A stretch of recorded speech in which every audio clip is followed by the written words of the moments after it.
Hello my friends and welcome back. It's Monday. Happy Monday to you. Today I have to report on two topics that are painful to report on, so I want to put them first. In the name of truth, we have to talk about this. I'll begin with Organist Olena Kohut. That's her right here. She's playing an organ right here. There was an attack in Sumy Oblast at the center of Sumy city in Ukraine. Russians attacked it with 2 Iskander missiles in a few minutes apart, and there was 30 plus civilian casualties, 30 plus civilian killed, and over 100, in the recent numbers actually 110 injured, in addition to these 30 wounded, 30 killed, and one of the killed was Olena right here, who was playing organ for us. She was a great organist. Olena Kohut, band player at Sumy National Theatre, was killed by a Russian missile today. Deepest condolences to everybody who loved Olena. Now I don't know how much I can show you. It all happened yesterday. There's plenty of videos about it. Here is a mother and daughter, and it was the city center. There was no military objects nearby. It was a full civilian area. There's no justification to it in any way. You cannot justify this. It's a terror attack. I will not dwell on it too much. You can go and look up the information about this attack. It happened yesterday, Sunday, Sumy city center, Russian Iskander missile attack. Go and look it up, please. The second topic is Ukrainian F-16 pilot Pavlo Ivanov killed during combat mission. Now he is the second F-16 pilot in Ukraine being killed ever since F-16s were received. He was 26 years old and he was killed performing a combat duty. It is reported, now these are rumors, we don't know, that the Russians launched 3 salvos of anti-air missiles from the S-400 anti-air missile defense system. And the first 2 of these salvos, the F-16, the pilot could avoid, but the third one hit the plane.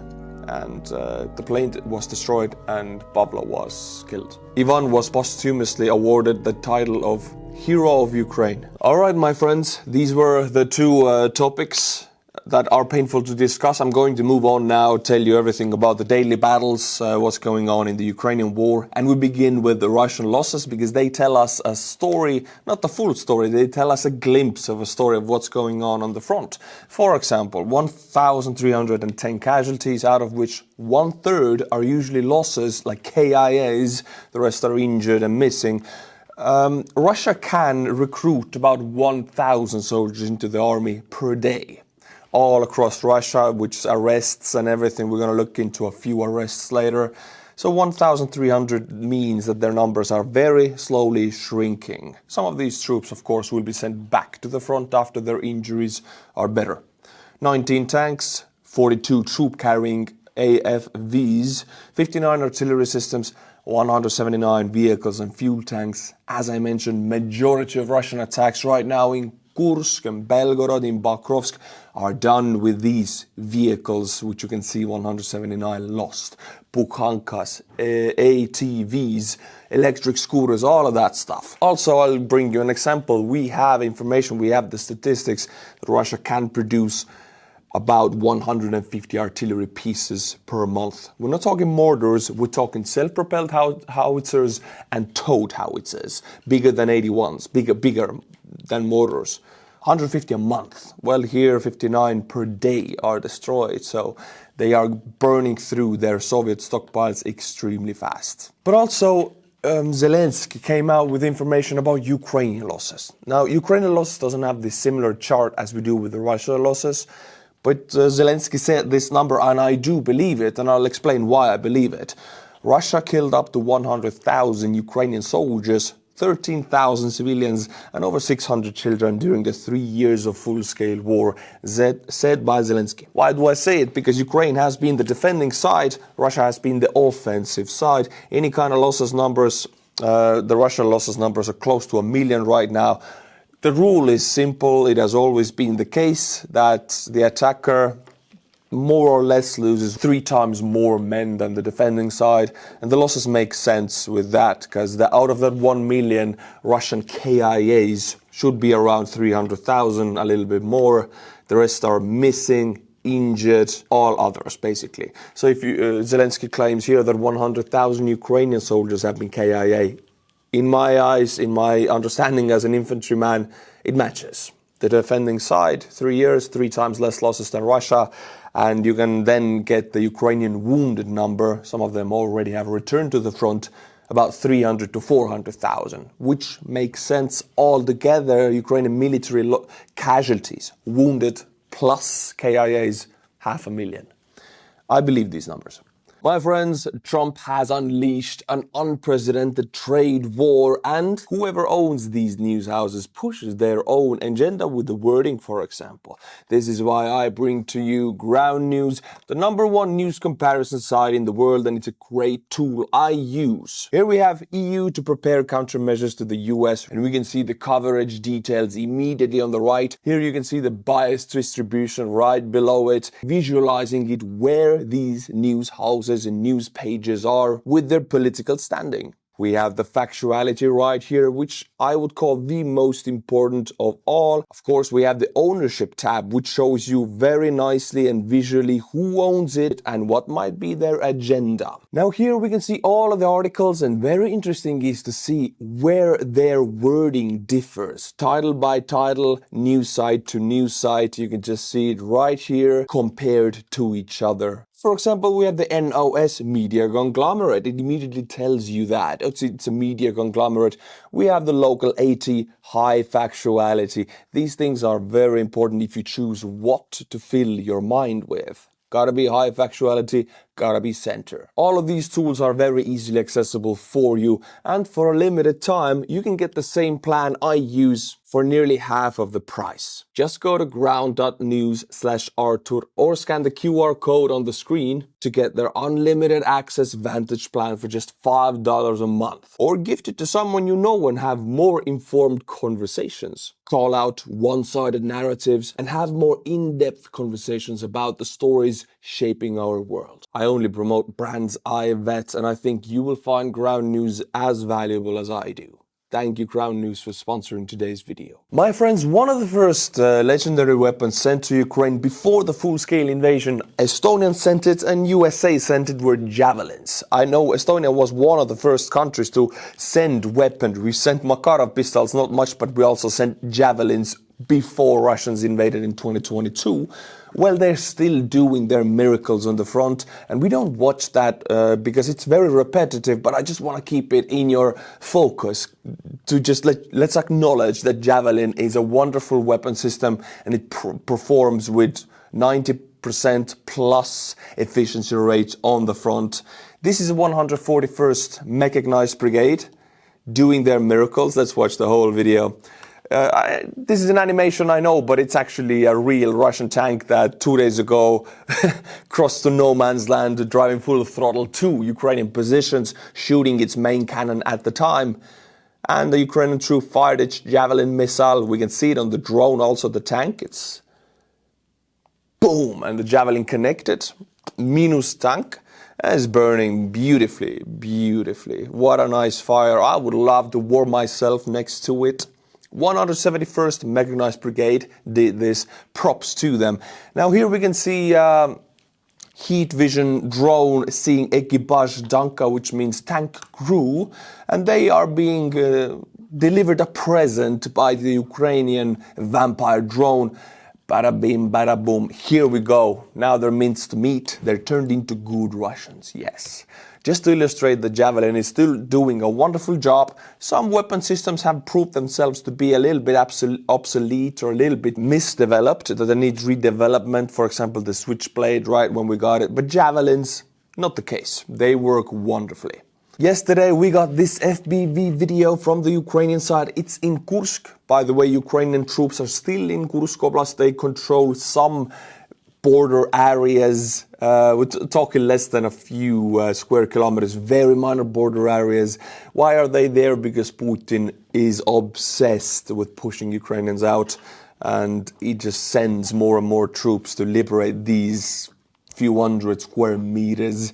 Well, we got this North Korean Koksan howitzer. It's a beast. I mean, they're 170 millimeter, 1989 self-propelled gun. They're not the most precise, but they're self-propelled, meaning they are, they do the job a lot better than towed howitzers. And North Korea is sending these to Russia. They do a lot of damage if they have ammunition to fire. So Ukraine is hunting them.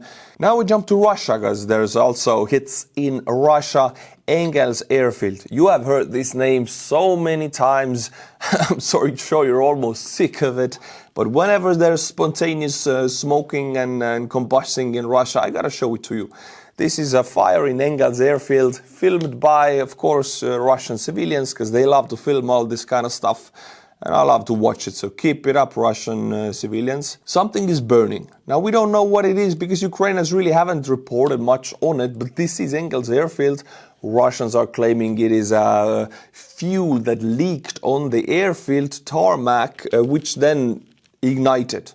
Nobody knows how. Spontaneously, right? Yeah, it's the careless smoking, and I'm telling you, it's really an issue within the Russian army. Again, another view. I love it. When Engels airfield is burning, I love it. You know why? Because there is where Russian bombers lift up to bombard Ukrainian front line with glide bombs, and also Ukrainian cities with missiles. According to NASA firms, the fire at Engels Air Base in Saratov, Russia, is near what looks like a Russian nuclear ammunition storage site. Here is the fire, and here is the storage site. This is the airfield right here. This is the city, of course. So the fire is actually a little bit away from the airfield. As I said, we don't have information. We just have civilian videos of this. But yeah, there's a nuclear storage site right next to it. So you never know. One of these fires, one of these incidents in Russia can turn into something massive. I mean, Chernobyl didn't exist according to the Soviet officials until 2 weeks later, a little bit time later. Reports came from Sweden, Norway, Denmark, everywhere that what the hell is going on. We are picking up on stuff. So if anything would happen, I think the Europeans would be the one to say, hey, what's going on? Now I want to give you a little bit of a human story. I have to do this. I cannot report just like a robot on military losses and battles. I always got to bring in the fact that Ukrainians who are fighting are humans like you and me. Drone operator Alla, who serves in the Kizak Brigade and is the mother of 5 children, by the way, that's a compliment on its own, received a touching message from her family. She's going to be a grandmother. And let's see what is the... I'm going to be honest, it's a gender reveal. So, on the front. So, what's going to be the gender of her granddaughter? I just said it. Oh my God.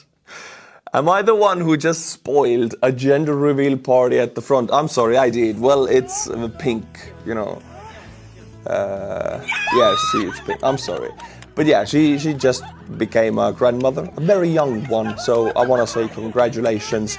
And I just want to show it to you that they are people. They are mothers and grandmothers, just like everybody in the rest of the world.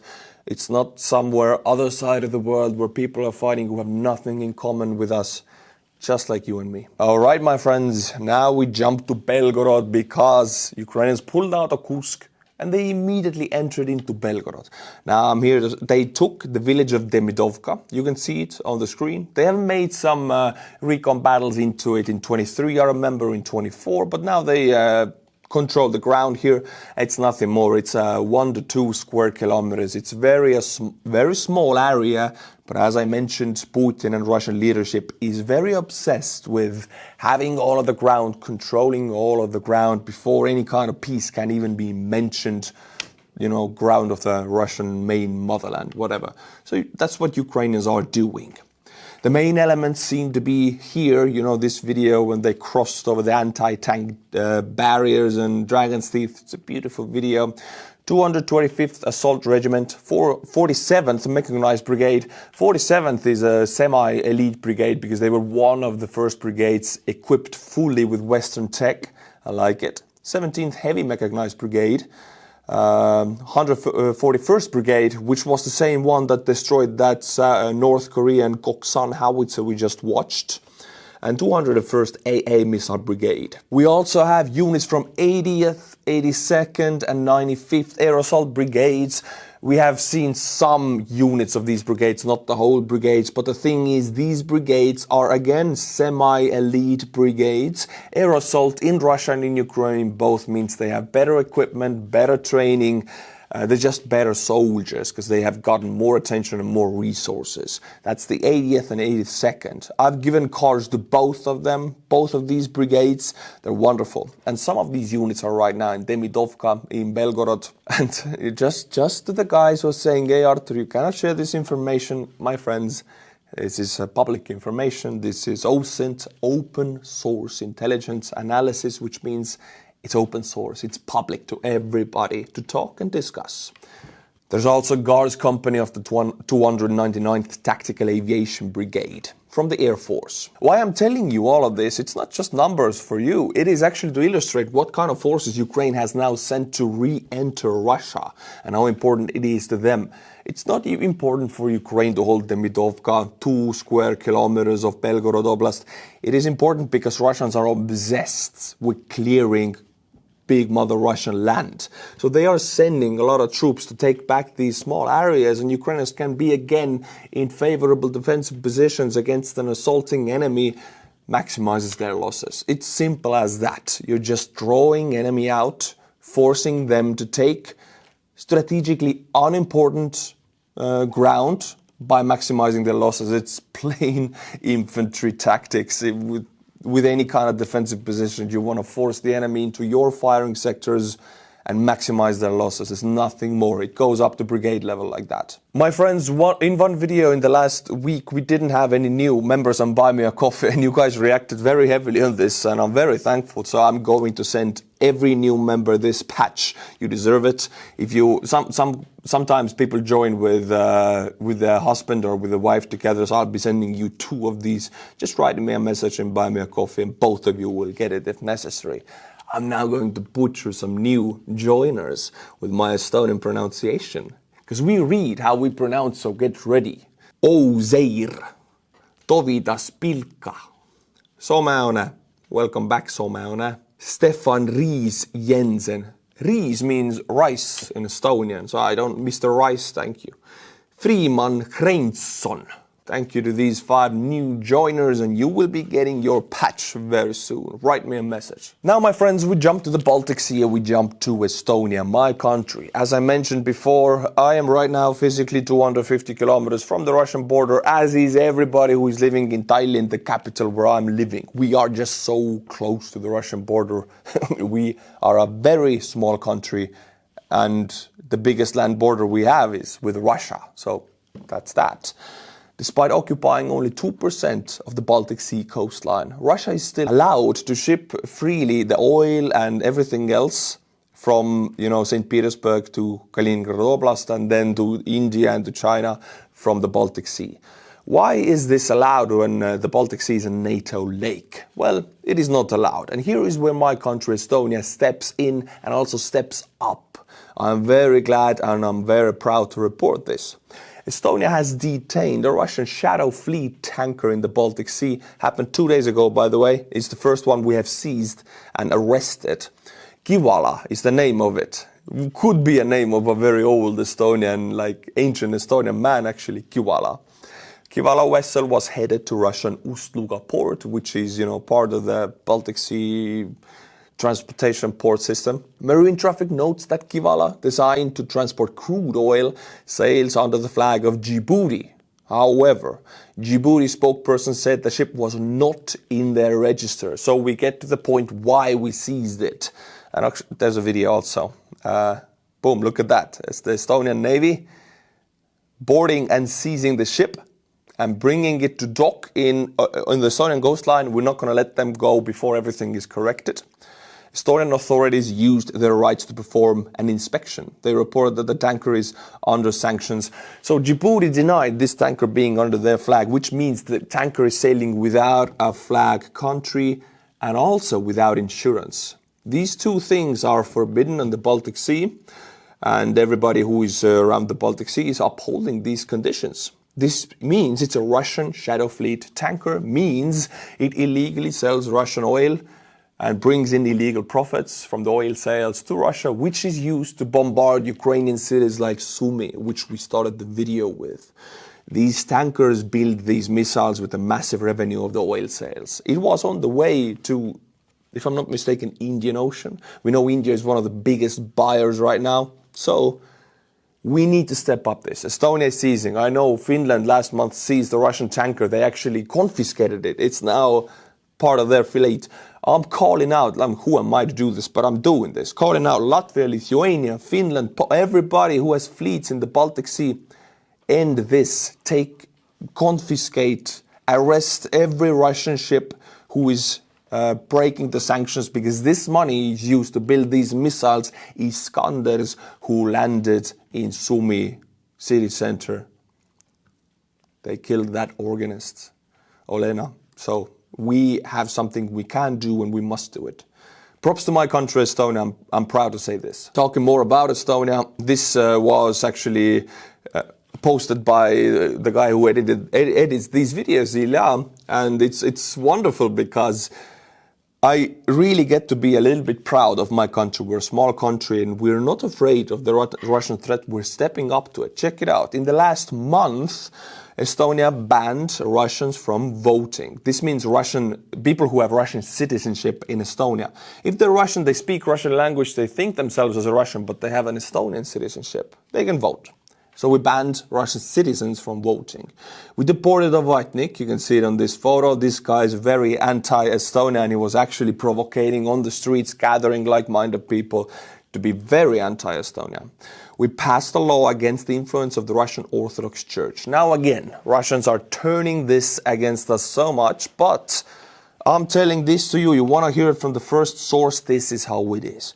Russian Orthodox Church is not connected to Christianity in any way. It is a hand length. It is a department of FSB. It was a department of KGB. This is how it is. If you think I'm stupid or speaking crazy talk right now, then my friends, there's a few books you need to read. Russian Orthodox Church has nothing to do with Christianity. It is a department of FSB. Unfortunately, some Western countries still don't understand this. So we banned that. Their connections to Russia have to be severed now. And the cherry on top, arrested a Russian Shadow Fleet tanker. Wonderful. I'm very glad to report this. Now, Russians are so mad that Putin's right-hand man, Patrushev, we can see it on this video, actually reacted to this. In the Estonian parliament right now, talks are going on about the legal justification of sinking Russian ships who don't follow the orders given to them by the Estonian Coast Guard. Okay, stop, or we need to arrest you. Stop. Like, if the ship ignores that, then are we legally justified to open fire? The talks are going on right now. Patrushev reacted to that. He's very mad. He calls it disgusting. And you know, whenever Putin or Putin's closest friends call you disgusting and say that you're doing horrible things, then you know you are at the right side of history. So I'm very glad to see this compliment from Mr. Patrushev that my country is doing the right thing. Talking about seas, we go from Baltic Sea to the Black Sea, and we see this one of the first times it has happened. But the French and the UK are stepping up their pressure on Russia, and they show it now with actions. French and UK forces conducted a major operation over the Western Black Sea yesterday. We're not talking just some kind of diplomatic effort that we see from the EU quite a lot. We are talking Eurofighter Typhoons and the E-2 from the French carrier Charles de Gaulle. On-air refueling happened also. So they were fighters, Western fighters, over the Black Sea with an E-2 plane surveilling everything. This is a clear message to the Russians, clear Western presence over the Black Sea, and I'm so glad to see this. I would love to see this turn into a very regular thing, once a week, perhaps maybe twice a week. Put Western planes up in the air over the Black Sea. Russians don't want to show this, but they're really afraid of that stuff. Now, my friends, just something very cool. Nothing else, it's just very cool. So you know how Russians are very heavy into fiber optic cable drones, so are Ukrainians. But Ukrainians are now, I mean, it's nothing new, but you can do that. But first video I've seen it, Ukrainians are lighting the fiber optic cables. So they light up during the night, and you can just track them down to the drone operator. Of course, operator maybe just ran away from that position a long time ago. But if it's a static drone, forward operating position, then you can just send a few FPVs there. So potentially, yes, you can connect. If many lines go to one place, you can just bombard the hell out of that. So there are good usages of this on the battlefield. And it also looks very awesome. Look at that. And now, my friends, this video is getting long already. I'm going to end it, but I want to show you deer. Yes, I'm not kidding, deer. Deer on the front line and anti-tank mines. We don't talk about this, but animals do suffer as much as humans on the front. Nobody really thinks about them because it's humans, right? But these deer are very close to the minefields, anti-tank mines, and perhaps also anti-personnel mines. So a Ukrainian drone operator decides to scare them off, just flying close to them. Just scare them off away from the minefields, perhaps giving them a new life. Who knows? I'm just glad to see that this is actually being done by soldiers whose main goal is to recon Russian and destroy them. They see deer, they're gonna save the deer. I'm just glad to see it. I want to share it with you. All right, my friends, this is it for today. Thank you for watching. Thank you for coming back and trusting your time with me. 4 times a month, every Saturday, members of this channel will get 4 extra videos just for members. This time is going to be the Turkish protest. Members early access, only join up. It's only 99 cents. Links in the description below. And you get extra information, in-depth analysis that others don't. See you in the membership. Until my next video, my friends, which will be on Wednesday. Slava Ukraini, and bye-bye. Thank you, Crown News, for sponsoring today's video.